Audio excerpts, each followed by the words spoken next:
Welcome to Crimestoppers. I'm your host, Chip Brown. Heartland Crimestoppers is a community-based program designed to help law enforcement solve crimes by providing a way for the public to phone in tips anonymously and receive cash rewards of up to $3,000 for information that leads to an arrest, the recovery of stolen property, or the recovery of illegal drugs. Heartland Crimestoppers is funded through the State of Florida Office of the Attorney General Crimestoppers Trust Fund and through donations from the community. Citizens and local businesses make Crimestoppers work. The Polk County Sheriff's Office is a full-service law enforcement agency serving Polk County, Florida. Polk County is the fourth largest county in the state with approximately 2,000 total square miles and is the ninth most populated county with an estimated population of 646,000 people. The Polk County Sheriff's Office is composed of three main departments: the Department of Law Enforcement, the Department of Detention, and the Office of Business Affairs.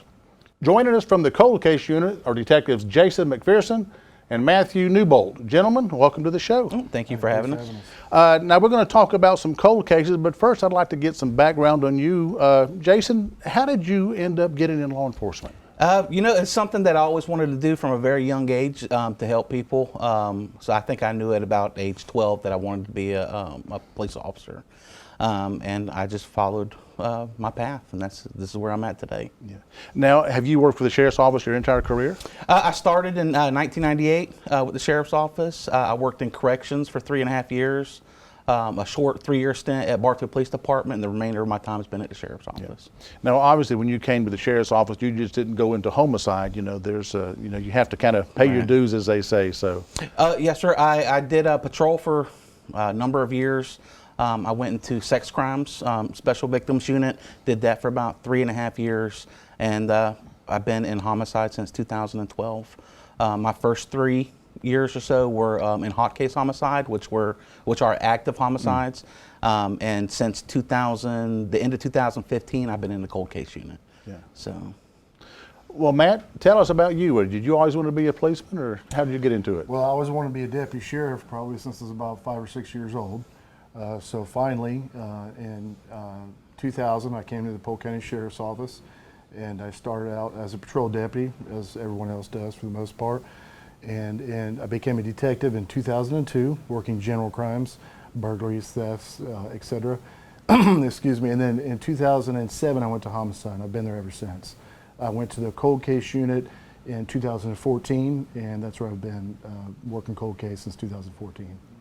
Now, tell us a little bit about what you do as a cold case detective. Tell us what that is. A cold case detective, we're assigned to cold cases, and the cold cases are cases that have been unresolved throughout the years. Currently at the Polk County Sheriff's Office, we have about 70 cold cases. We also have about around 30 missing person cases that we're responsible for. And those are primarily the main cases that we work. We also help out the hot case unit when current cases occur sometimes. But our main duties are the cold cases. And our oldest case, I believe, dates back to 1961. Yeah. And our most recent cold case, I believe, is in 2008. Now, the investigations that y'all have done, I mean, your success record for almost the last 11 years is you have no unsolved homicide. So that takes quite a bit of work, obviously. Oh, that's correct. It's since mid 2008 is the last unsolved that we've had at the Sheriff's Office. Now, you hear on TV, and viewers are probably thinking, the stuff that they say how important the first 48 hours is. Is that really true? Does that hold water? Absolutely. The first 48 hours is the time that you have to gather the most information. The crime seems still fresh. I mean, we're still gathering good information. All the witnesses are still close by.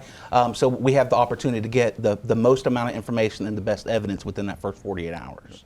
And obviously, as it's still very fresh in the witness's mind, the people that maybe have seen something or heard something, and that's very important that you don't contaminate those with. They start hearing other people talk, and they go, "Oh, well, maybe that's the way it really was." So getting their initial story is just so important. Very important, yes, sir.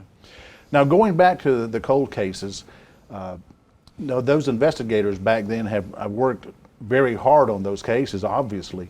but there's been so many changes in the tools that you guys can use now. Yeah, that's the big difference between especially real old cases and now is back then all they had was good old-fashioned police work. There wasn't technology, there wasn't DNA.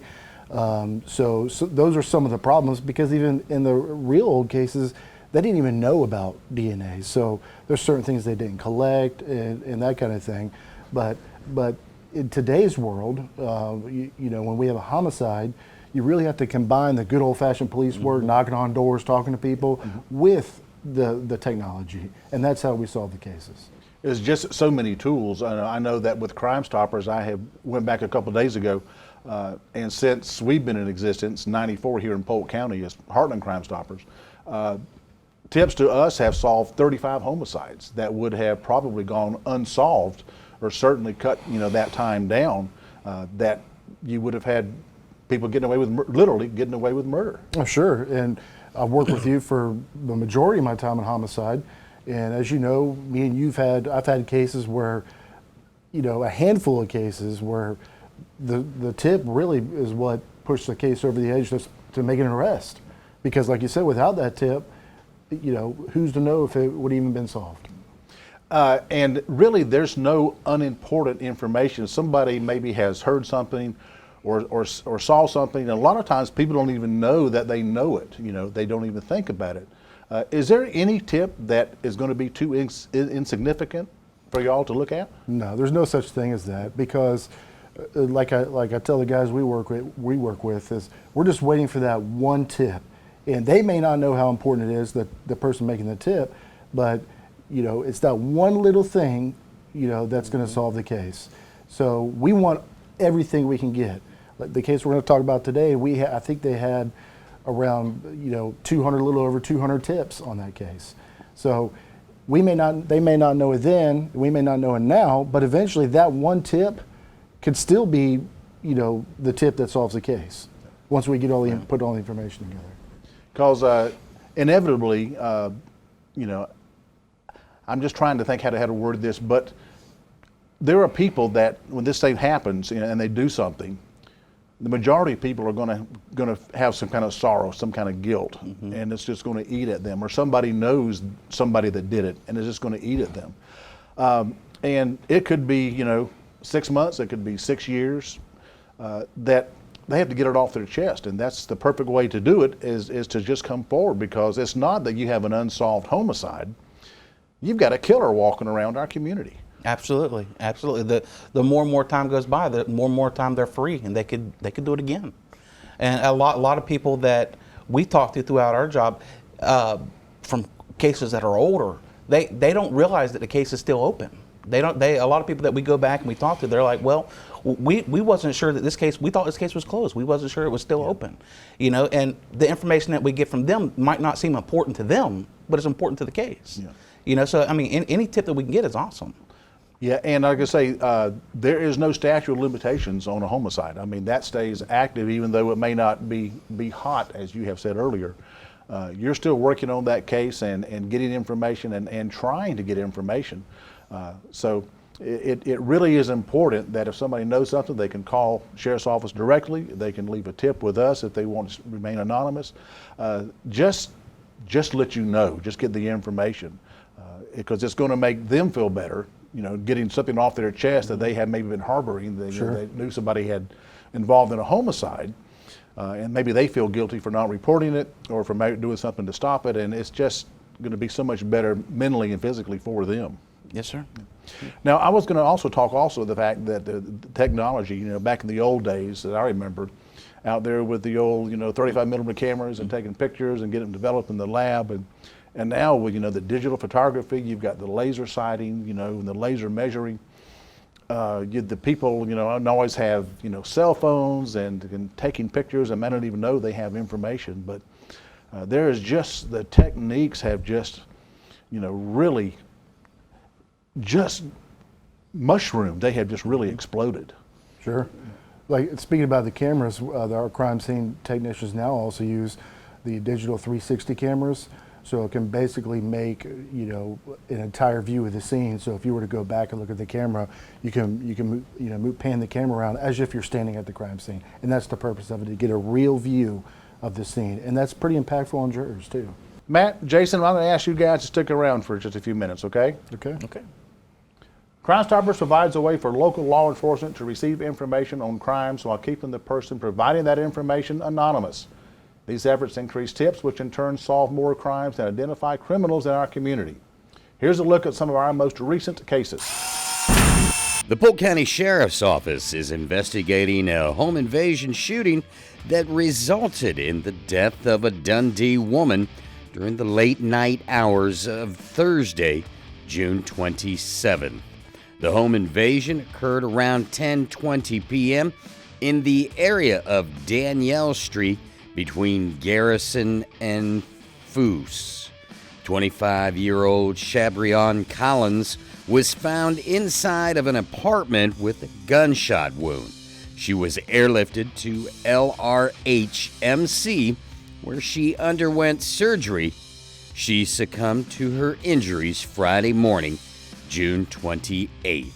The home invasion is believed to be drug-related.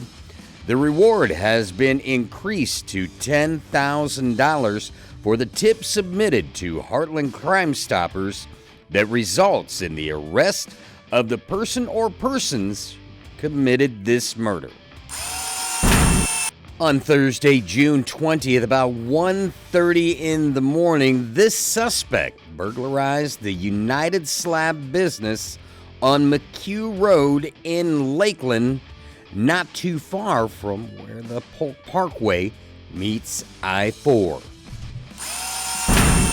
On Saturday, July 27, 2019, about 11:42 p.m., this suspect stabbed another man at the El Centenario Sports Bar at 3172 Rifle Range Road in Juanita. The suspect is the man attached in the photo. This is a 2018 picture.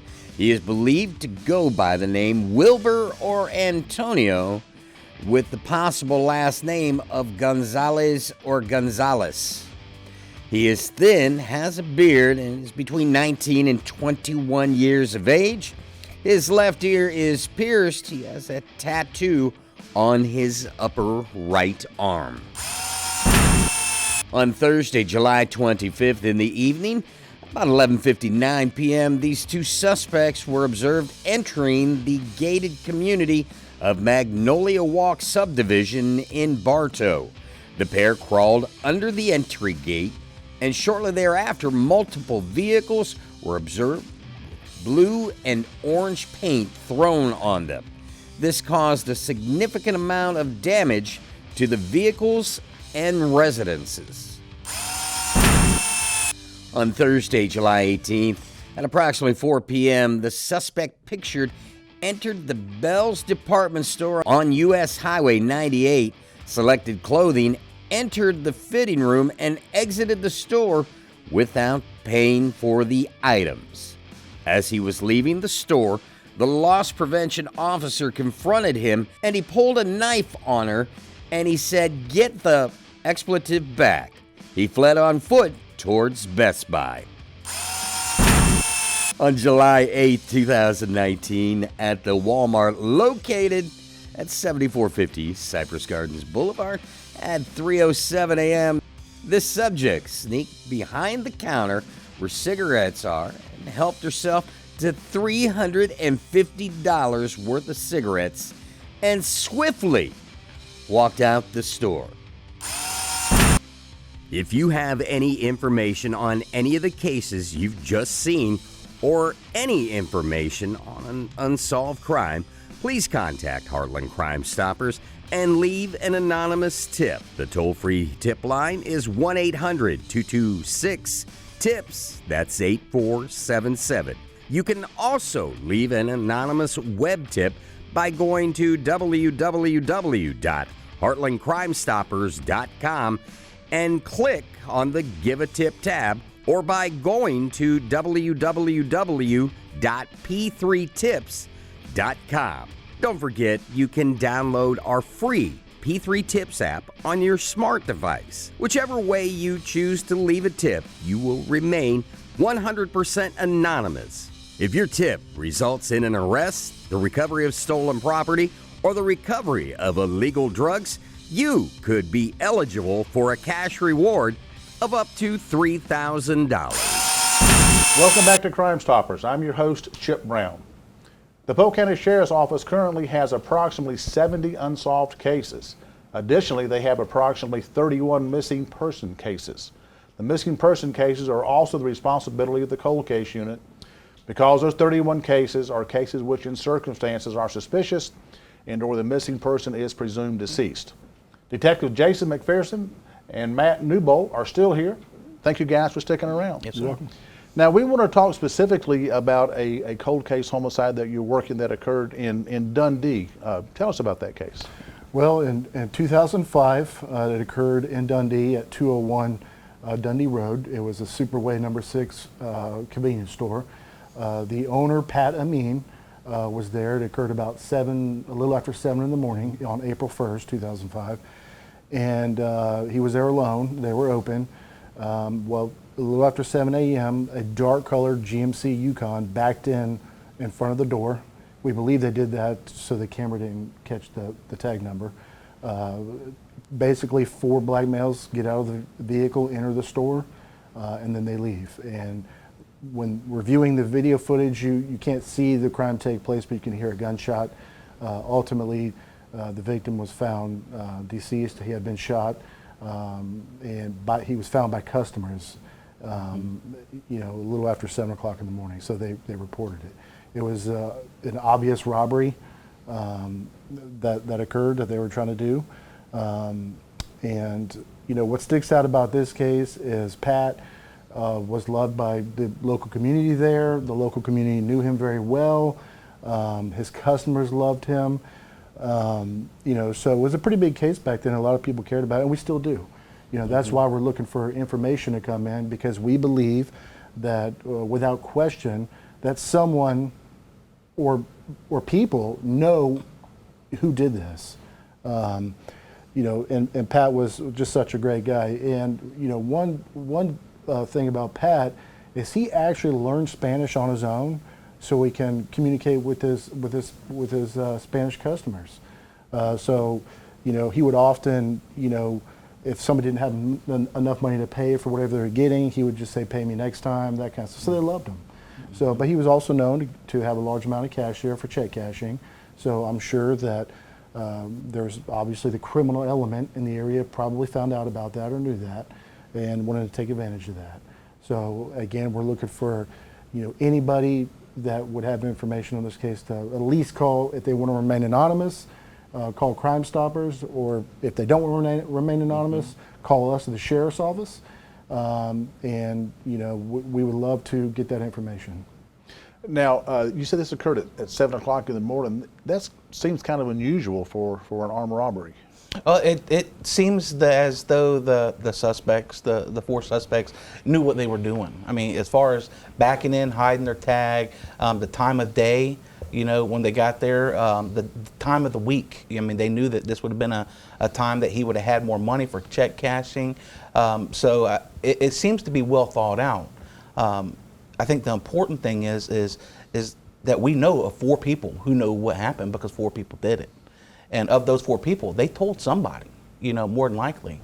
And I mean, that's why we need the public's help, because they told somebody, and whatever the information that they gave to someone could solve this case. We could bring Pat's murderers to justice, and I think that's the important thing of it.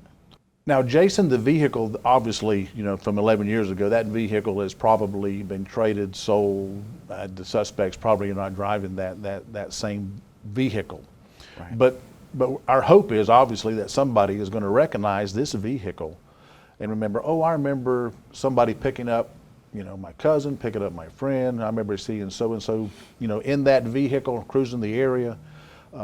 And that's what we're looking for, just for somebody to say, "Oh yeah, I forgot about that." And like I say, they probably don't even know that they knew it at the time, but we're hoping that that will spark some interest, and that's just what it takes. Yes, sir. And that vehicle at the time would have stuck out because that was a newer GMC Yukon. So at the time that would have been, it would have stuck out. And we're hoping that someone remembers that vehicle or remembers seeing a vehicle similar to that in the area and be able to provide us that information. Give us something so we can solve this case. Now, I know that we have worked some other cold cases, with Crimestoppers and the sheriff's office before, and recently one out of Fort Meade, and you were able to put up some signs showing the victim, and were able to actually have a pretty successful, resolution to that case. Yes, that was 1986 cold case of John Blakely, and the lawn signs that we did, the Crimestoppers flyers, that did exactly what we hoped for in this case. We got the public's attention. We got several tips on the case, and the tips actually led us to who the killer was in that case, and we was able to bring closure for the family. And that's ultimately was what we want to do. I mean, that case worked out perfect.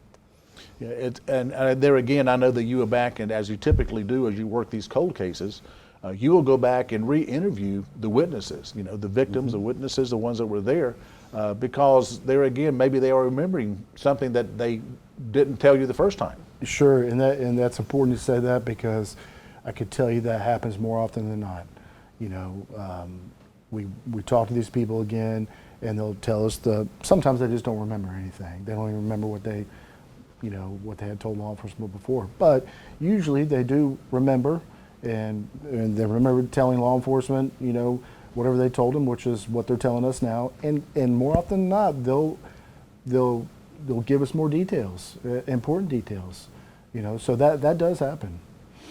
Now, is that because they're so traumatized or maybe nervous talking to detectives because it's so fresh, the initial interview, that they remember more clearly, or something just pops back in their mind? Or? Well, yeah, I think that probably it depends on what type of witness they are. Obviously, if they witnessed it as traumatic, and they're definitely going to, unintentionally not remember, leave some stuff out, and then, but even still, I think the material witnesses or general witnesses will, after thinking about it for a long time, may remember more things. And not everybody is just going to pick up the phone and say, hey, I remember when I told you guys something 5 years ago. Well, I remember this. That happens, but that's seldom. So it's up to us to go out and get that information.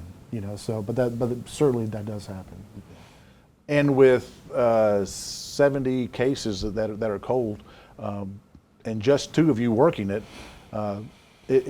it's a process, and certainly you need the public's help. Yes, sure. We absolutely do. And I could tell you that it is just two of us, and even there's a lot of very old cases, but I could tell you we get calls and information and emails quite a bit. It's surprising.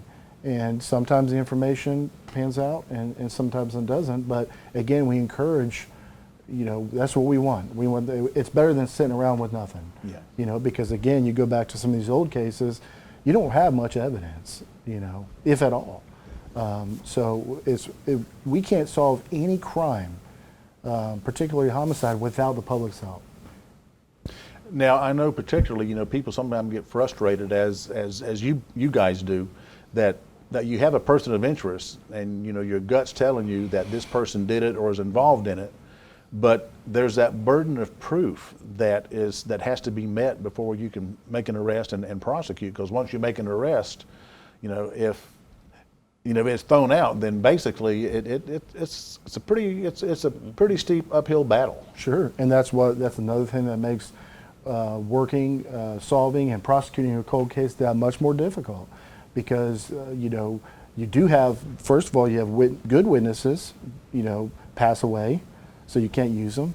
You lack evidence. People forget things, so it is very difficult. It is very difficult. So you almost have to make a cold case prosecution even stronger, because you're going to be lacking a lot of evidence. And I know, again, frustrating that you think you've got a case built up, and so of course to file charges you consult with the state attorney, and they're looking at it from a different angle and a fresh perspective, and there's things that that they are asking you or want more information on. And it's just it's frustrating for the families of the victims. It's frustrating for law enforcement. It's frustrating for the prosecutors, because they're all going towards that same goal, but we just have to meet that threshold, of probable cause, to bring charges. Because if you bring charges and it's found not guilty because of some weakness in the case, that means you can't charge that guy again. Right, you're done forever. That's it. Yeah. So, and that's why I think the public just needs to understand that it's not because you're not trying, but it's just that they are just the threshold. The rules of evidence, the rules of law, just mandated, and you guys have to follow the law. Correct. And the crooks don't, so they can do what they want. And so it's very frustrating. It is not like it is on TV when in 30 minutes they've solved the cases with DNA evidence, and they get the ballistics back, and they get the autopsy results back, and it is very meticulous, very painstaking, and it involves a lot of people. Right, and a lot of time. And a lot of time. Well, we certainly hope that we can get the word out on this, and that we can get some tips, and not only on this one, but some of the other ones, even though we haven't had a chance to talk about, to help put some closure and get these cases off the books. Certainly. Oh, thank you. Thank you. For more information on the Polk County Sheriff's Office, you can check them out on the web at www.polksheriff.org, or follow them on Facebook at Polk County Sheriff. That's going to do it for this edition of Crime Stoppers. Keep in mind, Heartland Crime Stoppers is an organization that helps law enforcement solve crimes through anonymous tips and monetary rewards. It encourages a cooperative partnership between law enforcement, the media, and the community to ensure security and enhance our quality of life here in Polk County. For more information on us, you can check us out on the web at heartlandcrimestoppers.com, or follow us on Facebook at Heartland Crime Stoppers Florida. And until next time, remember, it's a crime, and you can help make sure that they don't get away with it.